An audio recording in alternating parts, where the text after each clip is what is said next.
അത്യുന്നതന്റെ സംരക്ഷണത്തിൽ വസിക്കുന്നവനും സർവശക്തന്റെ തണലിൽ കഴിയുന്നവനും കർത്താവിനോട് എൻ്റെ സങ്കേതവും എൻ്റെ കോട്ടയും ഞാൻ ആശ്രയിക്കുന്ന എൻ്റെ ദൈവവും എന്ന് പറയും.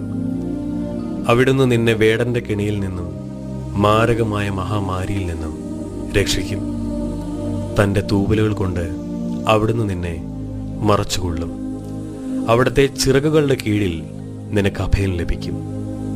അവിടുത്തെ വിശ്വസ്തത നിനക്ക് കവചവും പരിചയമായിരിക്കും. രാത്രിയിലെ ഭീകരതയെയും പകൽ പറക്കുന്ന അസ്ത്രത്തെയും നീ ഭയപ്പെടേണ്ട. ഇരുട്ടിൽ സഞ്ചരിക്കുന്ന മഹാമാരിയെയും നട്ടുച്ചയ്ക്ക് വരുന്ന വിനാശത്തെയും നീ പേടിക്കേണ്ട. നിന്റെ പാർശ്വങ്ങളിൽ 1000 മരിച്ചു വീണേക്കാം, നിന്റെ വലത്തുവശത്ത് 10,000. എങ്കിലും നിനക്കൊരനർത്ഥവും സംഭവിക്കുകയില്ല.